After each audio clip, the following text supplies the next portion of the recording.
Recording. All right, hello everyone. I'm Justin Engbrecht, and for my main project, I'm going to be making a desk lamp. I'm going to try for a futuristic aesthetic. I'm going to laser cut all my wooden panels. This is my first attempt at sort of mimicking this. It almost looks though that I made the panels a little too wide. Those are 1.5 inches wide. These ones may even be just an inch wide. Here's a design plan for me. I don't have it dated yet. I'm looking to do that, get dates down for an actual timeline next week. What it's due for the post. But it's pretty straightforward. The first steps that I'll need to be doing is purchasing lighting elements in Baltic birch plywood. Patrick, Bodie, and Allison in our course is pretty knowledgeable with laser cutting Baltic birch. He also has some spare materials left over for the base that I can use. But I'll probably have to find my own larger sheet for cutting the panels. So once I have the light, I'm looking for something with a circular base so I can fit it sort of through, sort of cradle it with the base of my design so I can cover it mostly, except for the top socket and the light bulb itself. And I'll have to revise my CAD model once I know actually what lighting element I'll use. And then also DXF files are going to be needed for the laser cutter itself to communicate the geometries that I want to cut it out of. So I've started doing that. It's pretty straightforward for my SolidWorks model to get the DXF for the base because I can just suppress the panels. But if I try to suppress the base, it'll also suppress the panels because I used the base itself to sort of identify where I want the panels. And then after that, I'll have to reserve the ITL basement laser cutter. I tried looking online and said it was on a first come, first served basis, but Dr. Hertzberg said in class that you need to reserve it, so I don't think so. I don't know. I have some conflicting information there. And then once I do that, I'll just laser cut them. I'll probably enlist the help of Patrick for work trade. After that, I'm going to paint it. I'm going to try to look to sort of up the futuristic factor of it. I'm going to add some silver metallic paint. I don't know yet what specific one. I'm starting to look a little bit into the specific kinds, if I can use like a spray paint or something like that. But I'm not sure which spray paints work best on wood.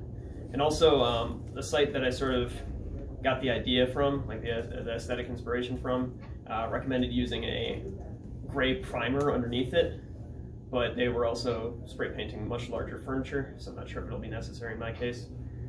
And then also after that, I'll just be able to assemble it. I'm also creating it in CAD with sort of the intent to make it so I don't need a lot of fastening equipment. I'm sort of adding little slots so I can just sort of press fit them together.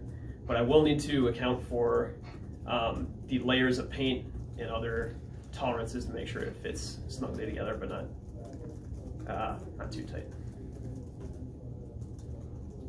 So I have done a couple aesthetic variations within my CAD model. I can sort of parameterize it as I want because I made these as a pattern feature, a circular pattern feature, and then I sort of said, okay, each step I want this height to decrease by this much and the other height to decrease by this much as well.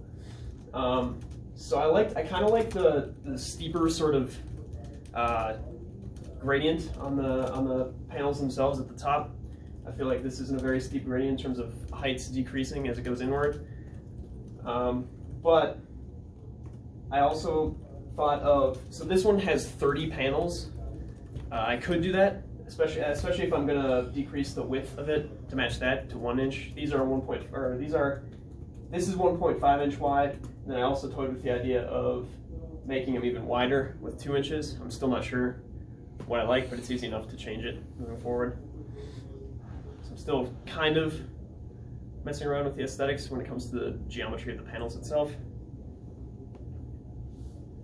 So laser cutter DXF plan. So I'm not sure if this is something that'd be feasible to do because it's been a long time since I've had experience with laser cutters.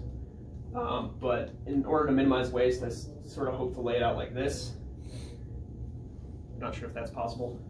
But basically, so I'll have the tallest panel and the shortest panel matched together so that as it goes down and the next one decreases by this much in height for both sides here and here, and this one increases. So this picture isn't exactly the scale, but this should be a little bit farther down along, cut there. And along that, it'll basically be a 28-inch length here, which will count for a pretty big piece of plywood. So that's my plan for the decorative panel. I'll probably have to create another SolidWorks file and just do a linear pattern in order to get a drawing that I can then make a DXF out of. And then also, it was pretty easy to get DXF. So this is for the initial design that still had 1.5 inch wide, 30 panels. But it's easy enough to get another one if I want to do 20 panels. So like I said, I've also been thinking about having a double base. So sort of the initial base. So I would have the initial base here, but instead of having a hole in it, it'd be solid. And then I'd put another one above it with the hole that the lighting element socket would fit through.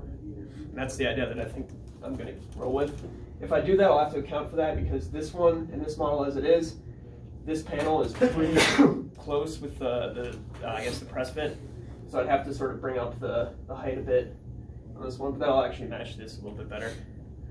And then also for the other one, so for these, both the panel and the base itself have slots in them, so they're sort of fixed. But for the upper panel, I just put, however wide the panels are, that deep of a slot in the top, so it could sort of move up and down. And that'll make it adjustable.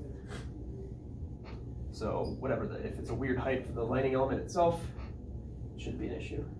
And then for the upper base, I'd have, like I said, I'd have the diameter be whatever the topmost socket is to conceal the rest of the lighting element. And then the cord would be able to fit through just the side of any panel. So here's some supplies that I anticipate for it. Baltic birch plywood, probably 1/8 inch thick. Like I said, Patrick Bunny Nelson has some, I think he has some spare 10 inch by 10 inch, which will be good enough for the base, based on where I want it on my desk currently. I don't have that big of a, or I have about that big of a sort of building envelope that I want to put it on. I'll need at least a 28 by 20 sheet for desk lamp decorative panels. That's accounting for 10. So if I wanted to do 20 2-inch wide, I'd be able to put 2 panels in a 28 by 2 inch block, and then 10 of those would give me my full 20 panels.